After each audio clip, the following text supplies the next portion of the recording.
back to replace the control board in it. Came out after hours, one of the other guys did, and it was throwing fault codes for open limits, but none of the limits were actually open.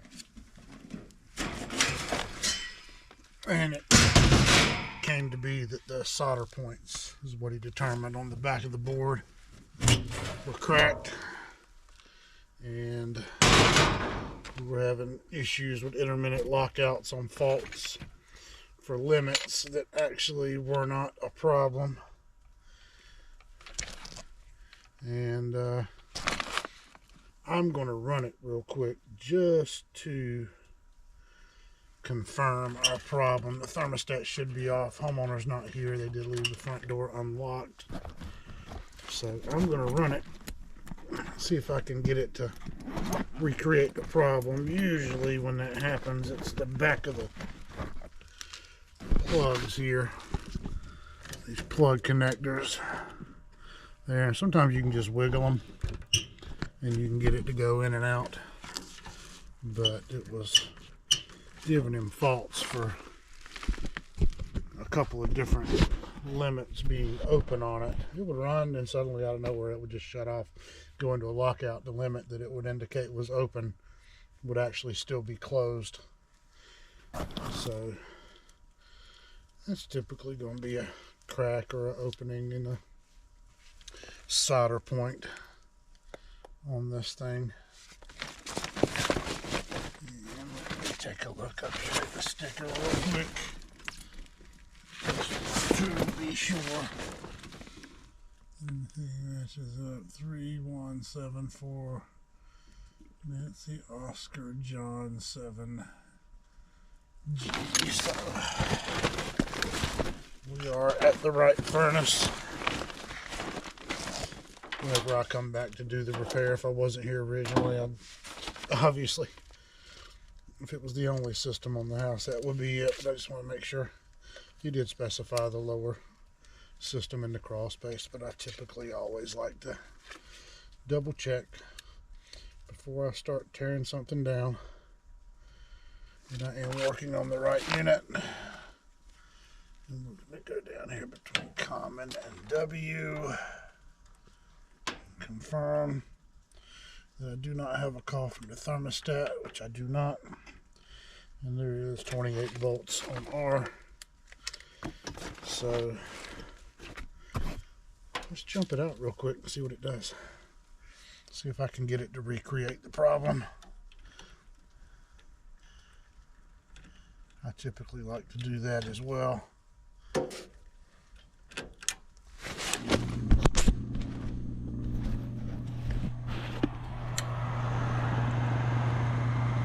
did check the heat exchanger on this. It was fine.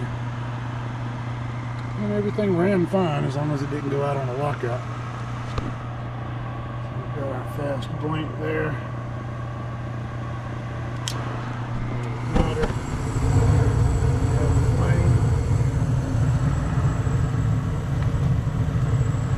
For this blower to come on, I'm just going to wiggle that plug just to see if I can get it to recreate what it was doing. There was confusion when I was picking up it said the new board came with a new igniter. So that usually happens when you're going from 120 to 180 or 180 or 80 to 120 on an igniter change on a furnace. It did not come with one, and I double checked with our Trane supplier here. And this time they said it wasn't supposed to come with an igniter, so I'm going to confirm voltage on this igniter.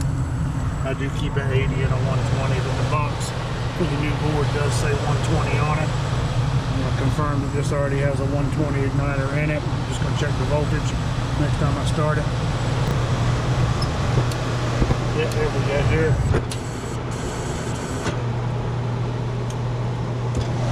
All I'm doing is wiggling those wires in that connection right there.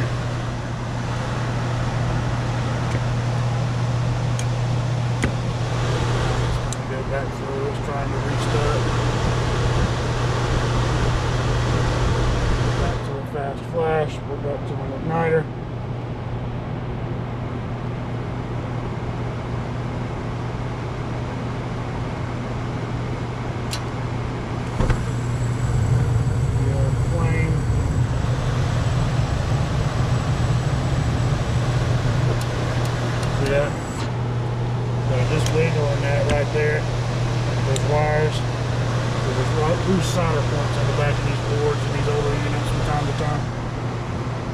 me go ahead and shut her down.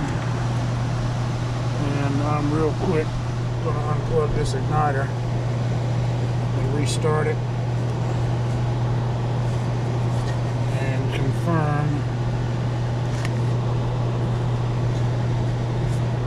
that the board that we have in there, this is a 120 igniter. Get that thing to unplug. There we go. So I'm going to double check my voltage right there next time I start this and confirm that this board is giving me 120 and not 80. If that's the case, I should be good to go. Let's set this with voltage. And we're going to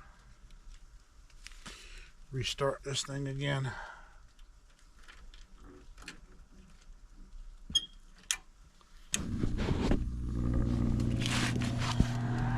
And we're going to confirm that when this thing, yep.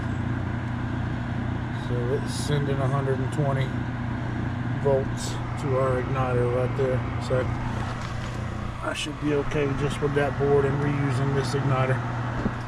Where's my power at? We'll turn this thing off and we'll get this board swapped out.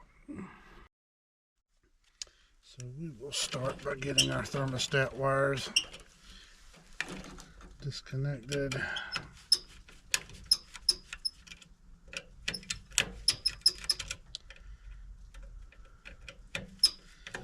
And getting them out of the way.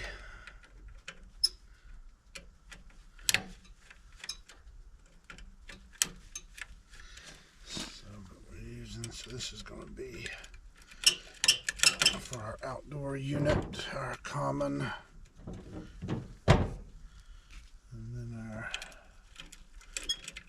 everybody always likes to use white and red going out to the outdoor unit on a straight AC. I tend to prefer using blue and yellow just because it's most common and it just everything matches. It's just my little thing. Just for everybody, I don't know, you may use different things, different colors, depending on where you're at. But anyway, so let me get this zip tie off here. These wires separated. This is going to be our neutral for our motor. I typically will pop these off and pop the new one on and then go in and do my wires one at a time just to make sure they all go back where they came from, assuming that the new board is somewhat similar. It's probably going to be a newer updated version of the board.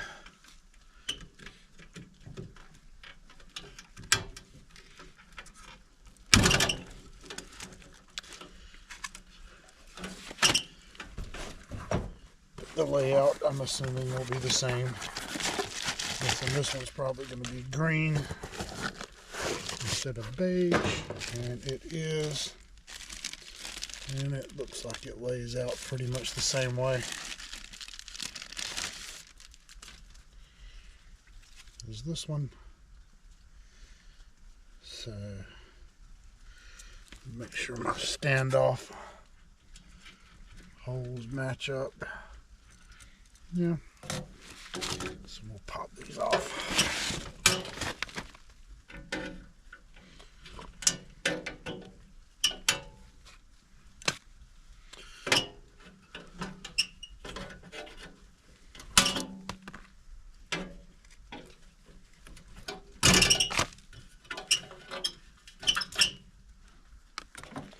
And then we'll snap this one on.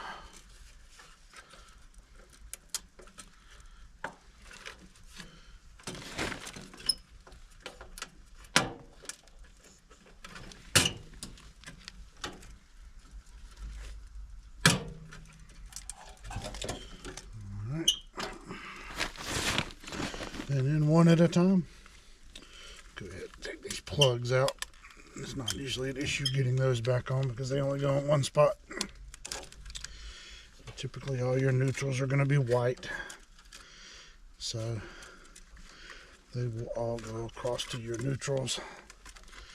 I still like to plug them to the same terminals that they came from.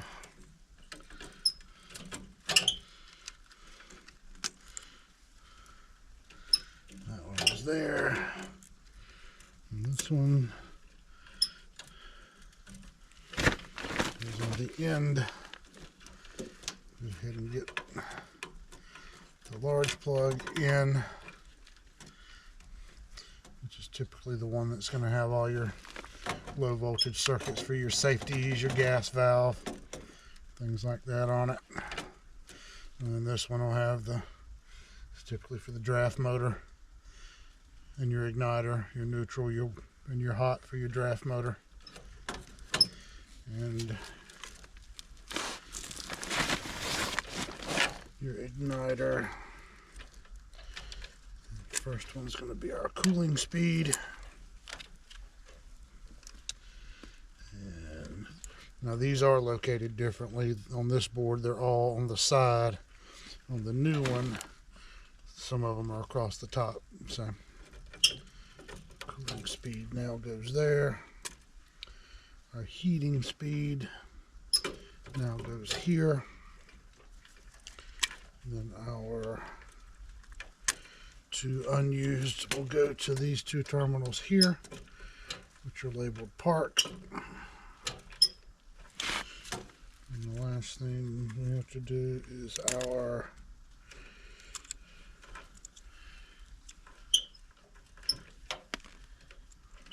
hot wire there. And our line in there. Then our transformer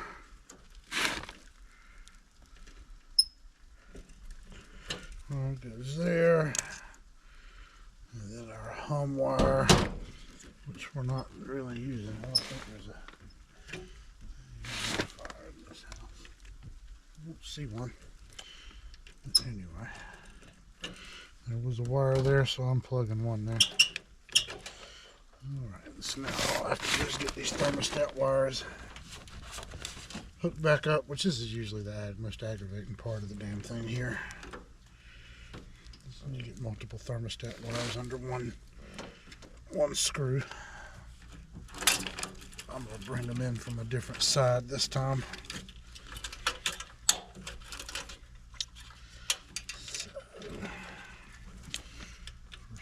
Put in. Put my, oh, there it is. R right there. G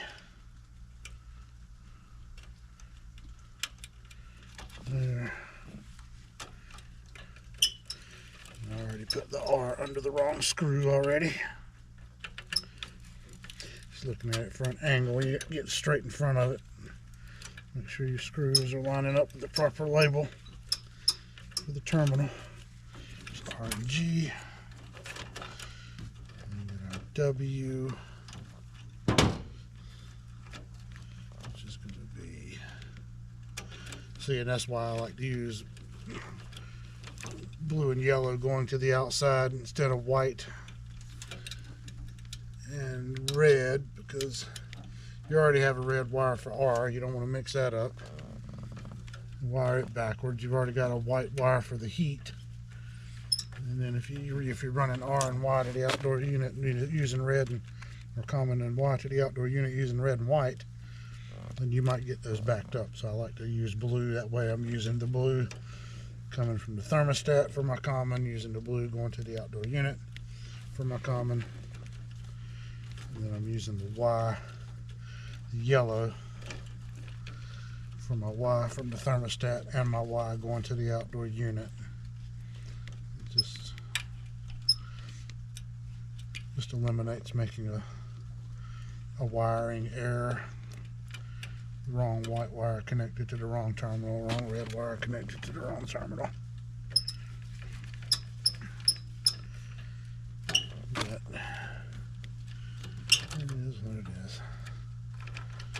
So now we're using R, or red wire going outside on Y, and then yellow coming from the thermostat. So I just like to keep everything uniform. Use the same color for the same purpose. Alright.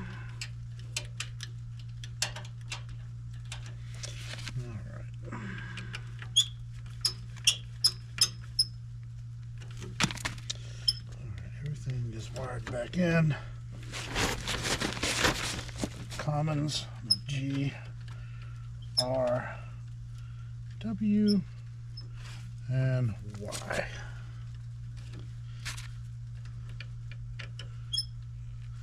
Ones that have two wires under them, a little extra snug. Make sure they don't, one of them doesn't slip out. Alright. Enough said about that. Let's turn the power back on. And we have our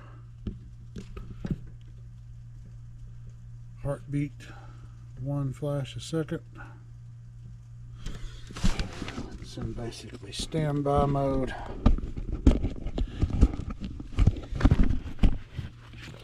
And we're going to jump it out real quick. Let me get the zoom off of this camera real quick. There, that's better. Alrighty, let's start her up and see what happens.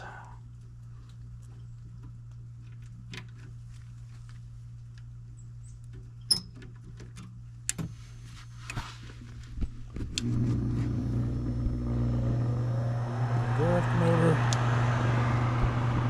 should start getting the igniter.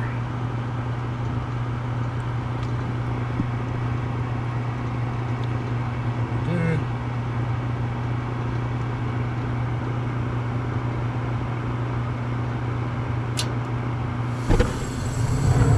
Flame. Wait for the blower to come on, and then we'll give it a little wiggle and see what happens. Pour that.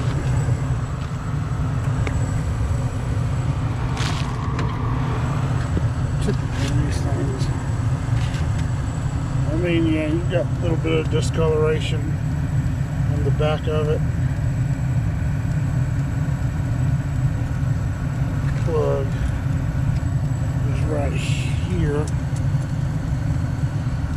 Look close enough.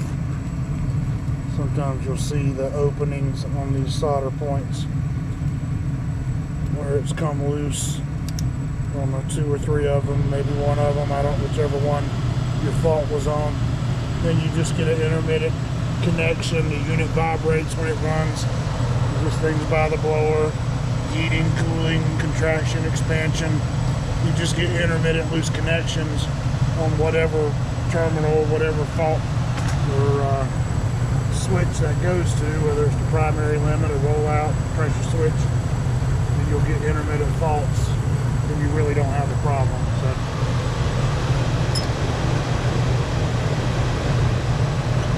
now we're wiggling, nothing's going out.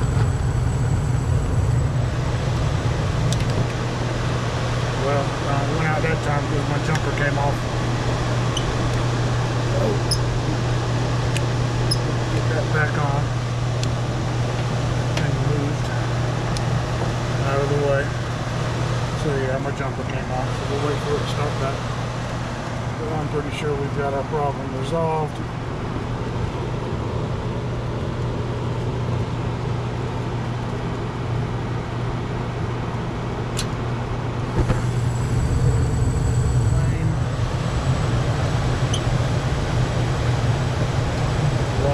Couldn't do that without it going in and out on a fault.